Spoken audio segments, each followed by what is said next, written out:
Dear Esther, the morning after I was washed ashore, salt in my ears, sand in my mouth, and the waves always at my ankles, I felt as though everything had conspired to this one last shipwreck. I remembered nothing but water, stones in my belly and my shoes, threatening to drag me under to where only the most listless of creatures swim.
When you were born, your mother told me, a hush fell over the delivery room. A great red birthmark covered the left side of your face. No one knew what to say, so you cried to fill the vacuum. I always admired you for that you cried to fill whatever vacuum you found. I began to manufacture vacuums, just to enable you to deploy your talent. The birthmark faded by the time you were 6, and had gone completely by the time we met, but your fascination with the empty and its cure remained.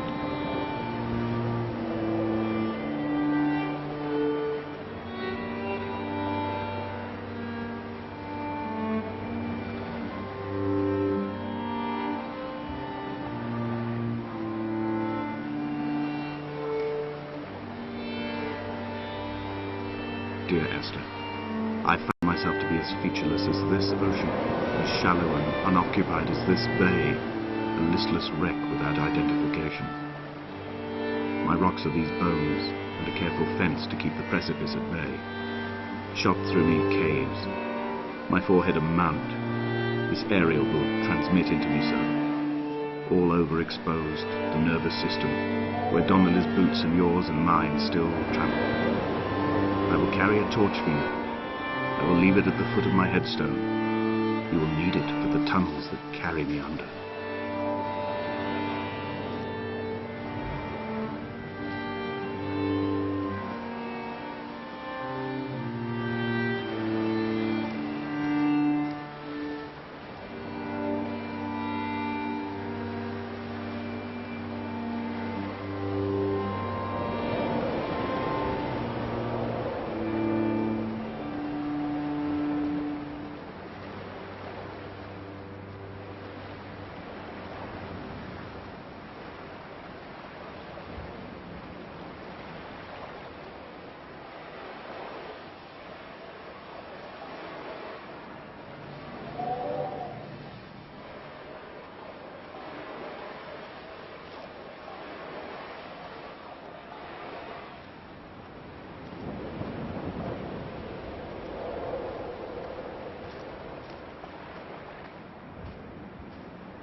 Donnelly's book had not been taken out from the library since 1974. I decided it would never be missed as I slipped it under my coat and avoided the librarian's gaze on the way out. If the subject matter is obscure, the writer's literary style is even more so. It is not the text of a stable or trustworthy reporter. Perhaps it is fitting that my only companion in these last days should be a stolen book written by a dying man.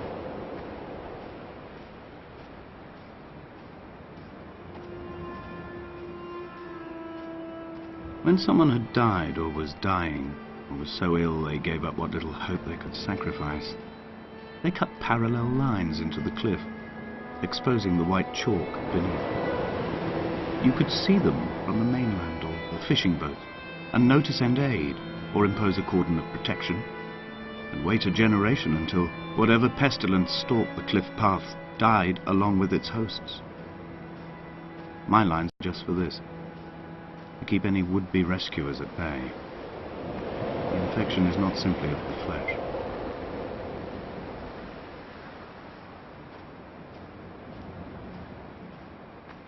They were God-fearing people, those shepherds. There was no love in the relationship. Donnelly tells me that they had one Bible that was passed around in strict rotation. It was stolen by a visiting monk in 1776, 2 years before the island was abandoned altogether. In the interim, I wonder, did they assign chapter and verse to the stones and grasses, marking the geography with a superimposed significance, that they could actually walk the Bible and inhabit its contradiction?